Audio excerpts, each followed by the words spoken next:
I remember this super vividly. Lots of tears were shed this day as my family had lost our matriarch, my great grandmother of 104.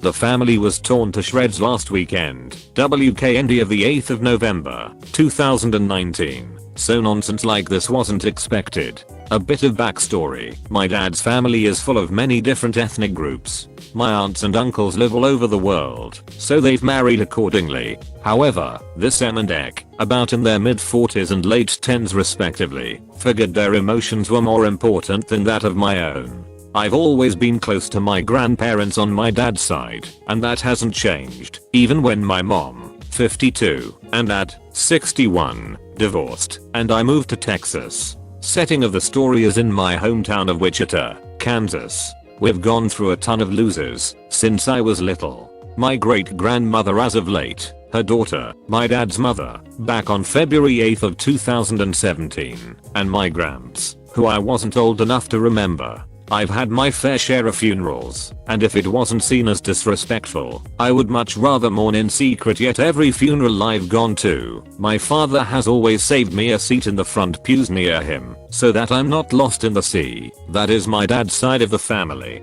Mostly also, since I usually call myself being a soldier, when he finally breaks down, it helps that I'm there to comfort him. Last funeral, his mom's, was the worst of these. He didn't even want to go back to his resident state, TN, but instead wanted to live in their old house with his little sister, my aunt, for the rest of his days, because that's where she last was. Needless to say, knowing his parents and now grandparents were both gone, he was sputtering and bawling, and just would not stop. That's jumping a bit too far, so let's take it back to when everyone was filing into the chapel. I, naturally, took my spot next to my father in the first row of pews, preparing for tons of tears. I was taking a moment to myself to breathe, calming myself down. I was getting anxious, and was about to have an anxiety attack, when Em, Ek, and begrudgingly ND, nice dad, one of my married-in uncles, walk up to me. I stand to give them a hug and some blessings as normal, then go to sit down. Suddenly though, Em grabs my arm and holds me in suspension. Her nails are cutting into me a bit, but I don't say very much about it. I was an adventurous kid, a few scrapes and bruises never hurt, so her cat claws for damn sure weren't going to do a thing. Excuse me, where do you think you're going? Indirect family sits toward the back. I was appalled. Multiple scenarios of me hanging about my great grandmother's, from now on as Big Granny, house and playing with Legos, until my dad came home from work filling my mind. I clear my throat. This was helping none with my anxiety attack, by the way. Sorry, I don't think I understand. I'm Big Granny's first generation of great grandbabies. This is my seat. Same as my dad, her grandbaby, is reserved this seat. Scoffing. I don't see your name on it, kid. Move out of the way. Don't you know to respect your elders? Stammering an anxious rebuttal. Acting like this doesn't make you any more of an elder as it makes me. You don't see me telling Big Grandma's great grandchildren not to chew gum, or play on their mom and dad's phones instead, do you? Baffled by my talking back, trying her best not to raise her voice. I've known Big Granny for years. You've never around. There's no way a slut spawn like you was reserved a seat here. I doubt she even remembered you. I'm nearly to tears at this point. Not only did she insult me, but she tried to tack on some guilt to make me feel even worse for having to live with my mother under custody. My mom didn't even want me to come to the funeral. I look over, and they're carrying Big Granny in, preparing to start. I begin to whisper, fighting the tears of confrontation as well as seeing Big Grandma's coffin. I'm sure that Granny wouldn't want someone calling her great grandchild a slut spawn. It's time to be respectful. Ek butts in, trying to put in her own 2 cents. Ek, accusingly, she's right you know. Big Granny loved me more cause I was around. We deserve to see her first. Now move, jerk. In classic black mom fashion, gives the back of her head a small smack. Hush up, stay out of grown folks conversation. Turning back to me, but she's right. We've been around more, so these are our seats. Move it. My dad, turning from his wife to tune in, stands up, his light-skinned face turning beet red in anger. He looked as if he was going to pop his eyeballs out. D. ND. Take your wife to the back. Big Granny is here. There's no time to be disrespectful. M. Excuse me. I have as much right to be here with Ek to honor our great grandmother as much as she D. My dad was having none of it. D. Get out. M. What? D. Leave the chapel. Go away. You're bringing negative energy to a serious situation. Leave. Now. His outburst brought a ton of attention. I was nearly to tears, and it wasn't even because they'd opened her casket for viewing. M. Ek and ND start to walk out. M and Ek are bedridden bawling. I grab ND and shake my head. M. You deserve to see her. You weren't a part of this. ND. That's nice. I've been trying to turn her out for a while now. Lawyer said to be cordial and all. My dad smiled knowingly. D. You'd better hope you get Ek and train her right. It seems her mother isn't there for her, rather just to flaunt relevance over everyone else. It's not the way to go. Come sit. Let's scoot over. Calypso Eclipso. I oblige and everything goes as normal. The funeral service was amazing. It wasn't depressing. The pastor made some nice points, some good laughs, and brought back some really fond memories. One thing from the funeral I was told to repeat for anything in the future. Let not your heart be troubled.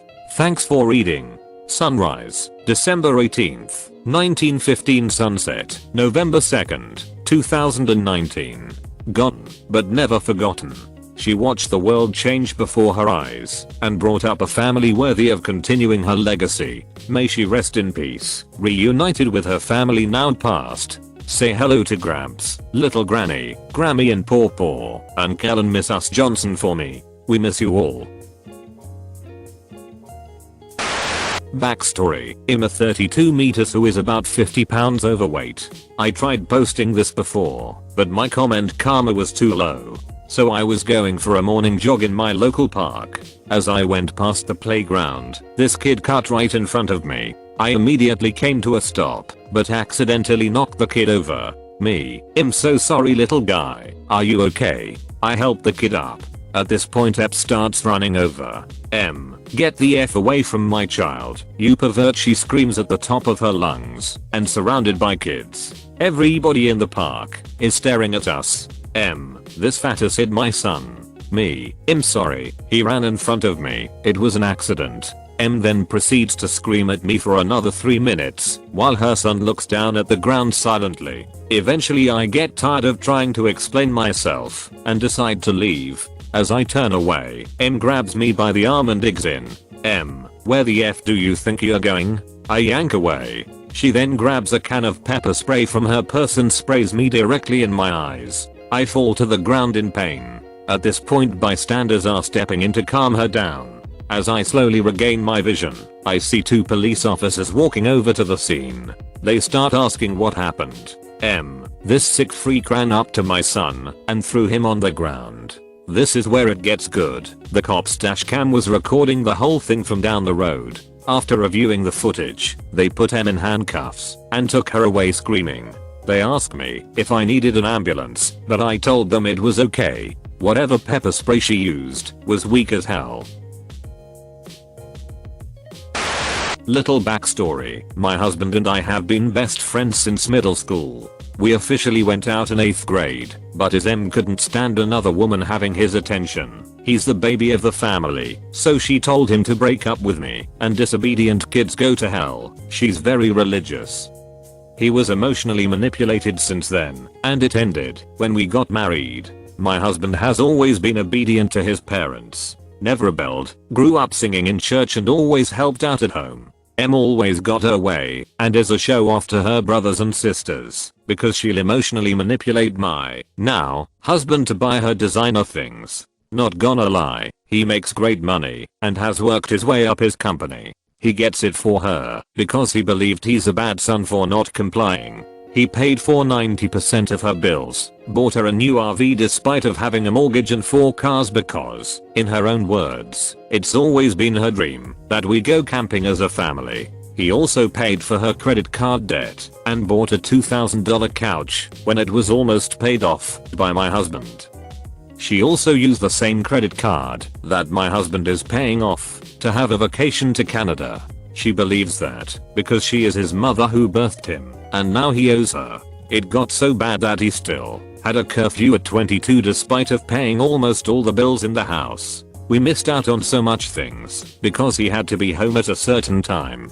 So when we announced that my husband and I were getting married, she disapproved because she knows she's no longer able to emotionally manipulate him if he doesn't live in her home. The day before our wedding, he tried to convince her again, and she said no. He still went on with our wedding, and we got our own place away from both parents. When we got married, I explained to him how he's being emotionally manipulated and he doesn't owe her for being born.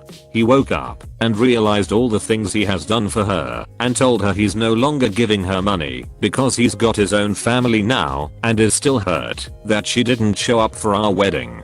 She subtly blames me because she had to get a second job to pay for the things my husband would usually pay for and that my husband would never visit her. He also had panic attacks because he would get yelled at for staying late at work past his curfew. We are both in a great state mentally now despite the fact his mom still tries to stir drama. He gives her money here and there when she really needs it, but that's about it.